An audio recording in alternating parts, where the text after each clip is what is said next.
नमस्कार दोस्तों, मैं दलजीत सिंह DS SD 100 में आपका स्वागत है। आज हम पढ़ने वाले अनुपात और समानुपात का पार्ट 3 है और यहाँ पे टाइप 3 भी पढ़ने वाले हैं। तो पहले पार्ट में हमने बताया था कि मतलब कैसे सूत्र का डेरिवेशन किया गया है और कैसे सूत्र का हुआ है। दूसरे पार्ट में बताया है कि अनुपात और समानुपात को जैसे ABCD दिया रहता है तो उसका अनुपात किस प्रकार से हमें ज्ञात करना है, दूसरे पार्ट में हमने बताया है। ये आज तीसरा पार्ट है जो क्वेश्चन को हमने यहाँ पे बोर्ड पर लिखा है। इन सभी क्वेश्चन को आज हल करने वाले हैं, तो ध्यान से देखिएगा हमारे वीडियोज़ को, ठीक है। तो आइए शुरू करते हैं। यहाँ पे पहला क्वेश्चन से देखिए, एक मिनट। चलिए, पहला क्वेश्चन है, दो संख्याओं का योग 40 है और उनका अंतर 4 है, संख्या का अनुपात ज्ञात कीजिए। ठीक है, तो यहाँ पे देखिएगा दो संख्याओं का योग कितना है, 40 है और उनका अंतर कितना है, 4 है, संख्या अनुपात की। जैसे आपने ध्यान दिया होगा सूत्र जब हमने पढ़ा था तो आपने पढ़ा होगा योगांतरानुपात। ठीक है, योगांतरानुपात का हमने सूत्र बताया था, तो उसमें क्या बताया था कि x प्लस यहाँ पे या फिर a प्लस बी, देखिएगा इस प्रकार से a प्लस बी अपान में a माइनस बी, ये योगांतरानुपात का सूत्र होता है। ठीक है, तो इसमें बोला है कि एक का अनुपात कितना है, दो संख्याओं का योगफल कितना है, 40 है। तो ये दोनों संख्याओं का योगफल कितना हुआ, 40 हुआ, और दो संख्याओं का और उनका अंतर कितना है, 4 है। तो उनका अंतर कितना है, यहाँ पे 4 है। तो यहाँ पे ठीक है, अब यहाँ पे इसी प्रकार से इसे हल करना है। तो देखिएगा अब इसे यहाँ पे इसका अंतर दिया है, देखिएगा a का मान यहाँ पे योग किया है तो 40, अंतर किया है तो 4। तो इसे ऐसा करिए कि यहाँ पे क्या हो जाए, यहाँ पे इसे कट सकते हैं। तो देखिएगा यहाँ पे काटते हैं, देखिए 4 एकम 4, 4 धम्मा 40। ठीक है, तो यहाँ पे संख्या कितना आया, 10/1। तब यहाँ पे दो संख्याओं का योग कितना होगा, दो संख्याओं का योग करेंगे तो a, यहाँ पे a प्लस b है तो यहाँ पे 10 प्लस क्या हो जाएगा 1, और यहाँ पे अंतर कहाँ है तो 10 माइनस क्या हो जाएगा 1, घटा लेंगे तो कितना हो जाएगा 10 1 11, और यहाँ पे 10 में से 1 कितना हो जाएगा 9। यही इसका क्या हो जाएगा, यहाँ पे अनुपात होगा, संख्याओं का अनुपात कितना होगा, यहाँ पे संख्याओं का अनुपात होगा 11:9। ठीक है, आप चाहे तो सूत्र का चेक कर लीजिएगा। देखिएगा यहाँ पे इसका हम यहाँ पे देख लेंगे, 9 2 11, देखिएगा अंतर कर लेंगे तो यहाँ पे 9 2 कितना हो जाएगा, 11 से 2 कितना उठा देंगे, कितना हो जाएगा 2, और 2 का भाग कर देंगे 40 में तो कितनी आएगा 20। अब यहाँ पे गुणा भाग कर लिएगा, इसका आंसर क्या आ जाएगा, उत्तर आ जाएगा। ठीक है, या फिर इसे जोड़ दीजिएगा, देखिएगा यहाँ पे देखिएगा 19 और 9 और 11 जोड़ देंगे कितना हो जाएगा 20। ठीक है, अब 20 का भाग करेंगे 40 में तो कितना बार 2 बार जाएगा, और 2 बार गुणा करिएगा यहाँ पे देखिएगा तो 11 दूना 22 और 9 दूनी 18। ठीक है, तो इस प्रकार से भी आप हल कर सकते हैं। तो यहाँ पे जब हम योगांतरानुपात का सूत्र लगाएंगे तो यहाँ पे इसका अनुपात कितना है, 11:9 आ जाएगा। ठीक है, दो संख्याओं का योग 40 हुआ, दो संख्याओं का अंतर कितना हुआ 4, तो इसे हमने काटा जो 10/1 आ गया, और 10/1 यहाँ पे कोई संख्या हुआ कितनी थी, 10 संख्या थी, और उसमें से एक संख्या उसमें क्या गया था, जोड़ा गया था, और कितना एक संख्या को घटाया गया था। तो यहाँ पे योग करने पे 10 1 11 हुआ, अंतर करने पे 10 में से 1 कितना हो जाएगा 9। तो 11/9 इसका क्या हो जाएगा, 11:9 इसका अनुपात हो जाएगा। ठीक है, तो दूसरा क्वेश्चन हल करते हैं। देखिएगा पहला सवाल है, दो संख्याओं का अनुपात 7 यहाँ पे 10 कितना है 7 है, उनका अंतर 105 है, तो दोनों संख्याओं का योगफल ज्ञात कीजिए।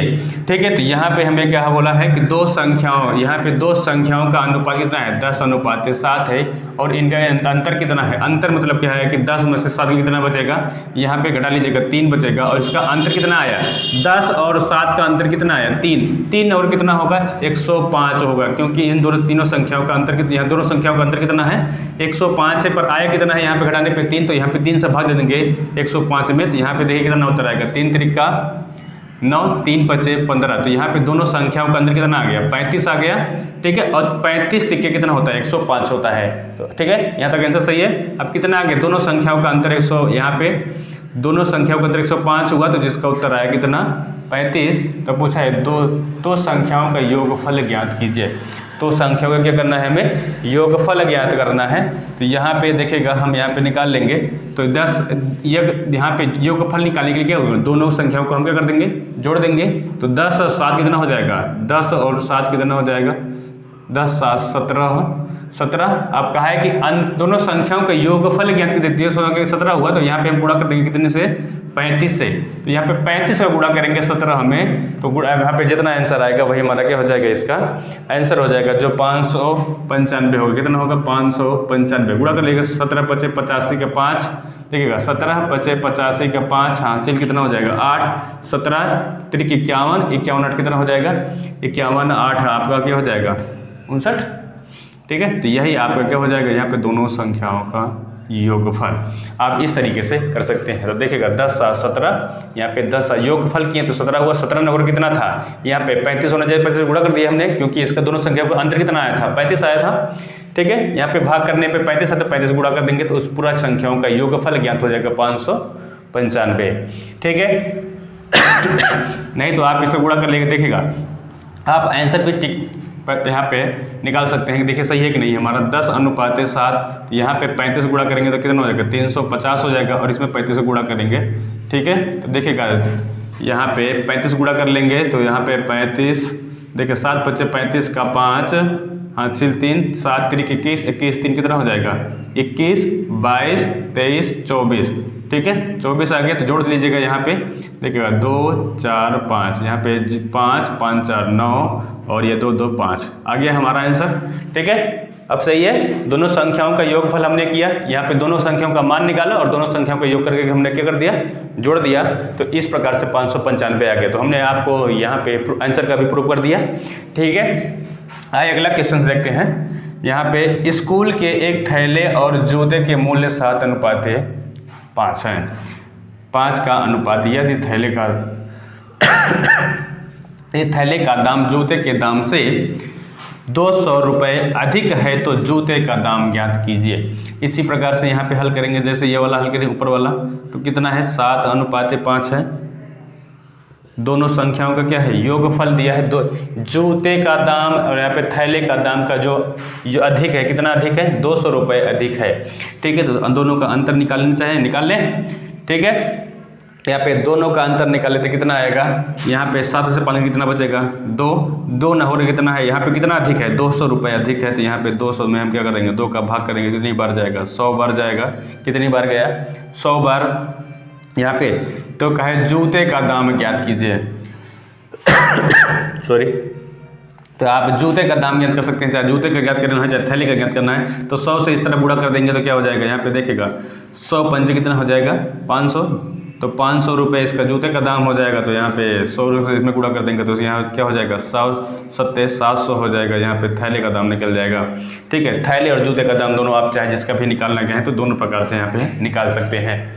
ठीक है, तो यहाँ पे जूता या थैला हमने दोनों को निकाल दिया, आप जिसका रहेगा उसका आप निकाल लीजिएगा। ठीक है, आप अगर एक से गुणा करेंगे तो एक ही का दाम निकलेगा, दोनों में गुणा करेंगे दोनों का दाम निकल जाएगा। ठीक है, तो यहाँ पे ये क्वेश्चन हो गया।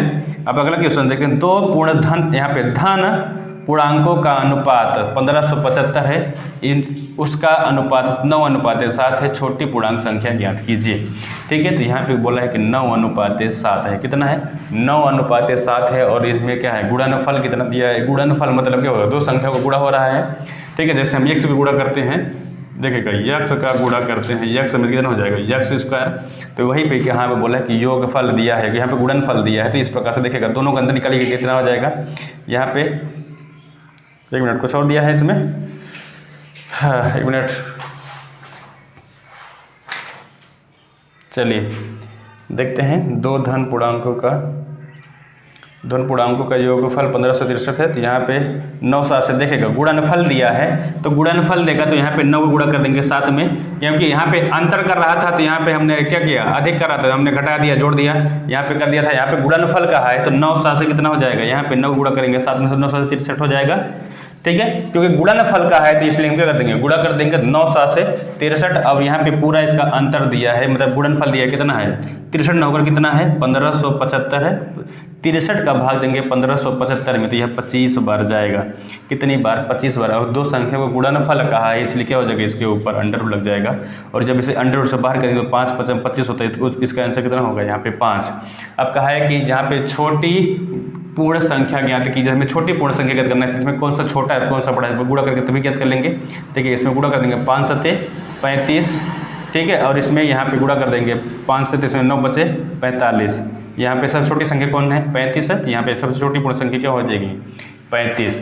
ठीक है। अब इसको गुणा कर लेंगे तो हमारे पास क्या हो जाएगा? यहाँ पे 1575 आएगा। देखिए उत्तर का गुणा कर लीजिएगा, यहाँ पे देखिएगा 45 है और कितना है? 35 है। तो उत्तर जांच कर देते हैं। तो 5 पचम 25 का 5 हासिल 2, 5 चौका 20, 20 2 22 हो जाएगा। यहाँ पे गुणा करिएगा, 3 पचे 15। ठीक है। यहाँ 4 3 12, 12 1 13, गुणा जोड़ लीजिएगा, 5 5 2 7, 3 2 5, ये आपका 1575 क्या हुआ? आपका आंसर आ गया। दोनों संख्याओं का जो गुणनफल आया कितना आ गया है? यहाँ पे 1575। ठीक है। तो जब गुणनफल के कहेगा तो यहाँ पे गुणन कर देंगे, उसका हम गुणा करेंगे, उसका वर्ग कर देंगे, तो वर्ग करेंगे तो यहाँ पे अंडर उठा देंगे तो यहाँ पे 5 हो जाएगा आंसर। ठीक है। तो 5 से हमने इस पे गुणा किया, 5 से इसमें गुणा किया, छोटी पूर्ण संख्या कौन होगी? 35 होगी। तो हमने आपका आंसर का प्रूफ कर दिया। ठीक है। यहाँ तक आपको समझ में आ गया है। तो आज के लिए बस इतना ही। अगर आपको हमारा वीडियो अच्छा लगा तो लाइक कर दीजिएगा। मेरे चैनल को आप सब्सक्राइब नहीं किए, सब्सक्राइब कर लीजिएगा। आज के लिए बस इतना ही। धन्यवाद।